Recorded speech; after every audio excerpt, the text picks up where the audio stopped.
Welcome to another video.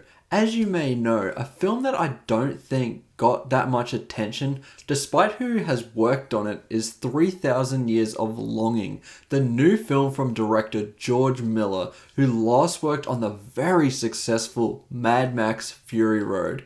And after recently seeing it, I wanted to give you my thoughts towards this film. Remember, if you love film, gaming, or television content, please consider smashing that subscribe button and let's get into it.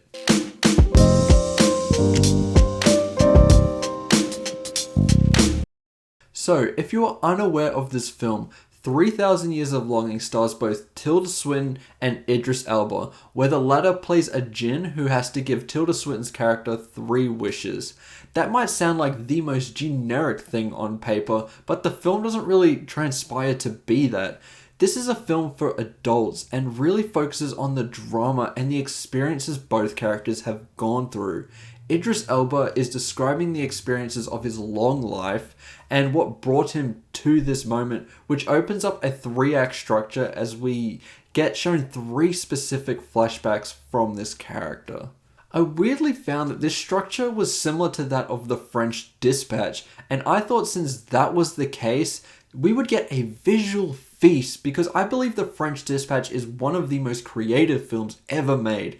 Unfortunately, this film does not reach anywhere close to those heights. The trailer promised a really flashy movie, and after hearing word that this film was basically George Miller given full creative freedom after the success that Mad Max Fury Road brought, and unfortunately, this film just doesn't really do that. Oh man. I found by far the weakest thing about Fury Road was the writing. The story is good enough to pull you along from A to B, but it is the insane technical scope and visual storytelling that makes that film as enjoyable as what it is. Miller opts to focus more on the screenplay here, and while it can be good at times, it mostly lets the film down and bogs the pacing, especially in the second act. Having flashback after flashback that almost blend together in the end and don't really serve to do all that much for the third act had me a little baffled. Weird.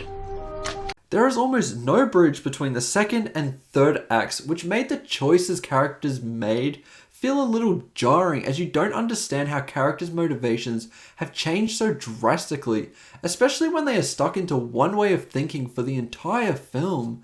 I also thought at times the CGI left a lot to be desired throughout the film's runtime. Now, with all that being said, I actually do enjoy this movie. It definitely has got problems for sure, but I think the message that the film is ultimately trying to tell about our need for human connection and the effect technology has in almost stunting that need for real human connection is interesting. I think the third act really brings that home, and it does finish the film on a strong note, as it focuses more on being a visual feast and aims for a nice emotional moment. When the film leans into these elements, it is excellent, and I think the film also gets started on the right note when you're expecting endless creativity because it is wacky and visually interesting in that first act. It is when the film goes into that second act that the film dips a lot in quality and becomes a sequence of flashbacks that are okay. I think the first and third ones were quite good, and the second one, which was the beefiest of the lot, didn't feel like it served much purpose in this story from what I could tell. 3,000 Years of Longing doesn't focus on really spoon-feeding you any of the answers, and I'm okay with that, but I'm confused on how that second flashback actually adds to the characters in this arc, and it doesn't end that particular sequence on a very satisfying note either. Why is he here? What are you doing? Now, we also have the performances, which are great. Tilda Swinton is one of the wackiest and most interesting actresses working, and she does a brilliant job here. And I think Idris Elba also gives a great performance in his role. Once again, in that third act, they both flex their acting muscles and elevate this film to make this scrape to the goal for it to be just good in my eyes. After leaving the theatre, my partner and I were discussing this film, and her description for this was quite fair. She said that while she wasn't mad that she watched this film, she wasn't all that happy with it either. It was just as what Harry Styles describes Don't Worry, Darling. My favorite thing about the movie is like it feels like a movie. It feels like a real go to the theater film movie. Overall, 3,000 Years of Longing is a solid film that I do recommend. Will I be talking about this at the end of the year when we are discussing the best films of 2022? Absolutely not. But I'm happy I saw this. When Miller aimed to make this visually stunning, he succeeds at it and the acting is superb. I'm going to give 3,000 Years of Longing a 3.5 out of 5.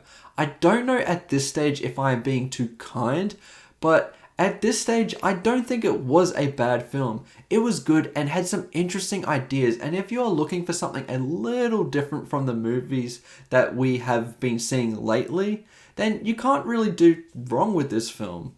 Anyway, thank you for watching the video. I really do appreciate you stopping by. Remember, I'm continuing to work on my Better Call Saul review. I cannot wait to release that and look forward to that coming soon. It may be my next video if I can finish it in the next week or so. If not, I might be looking at doing a review for Bodies, Bodies, Bodies beforehand.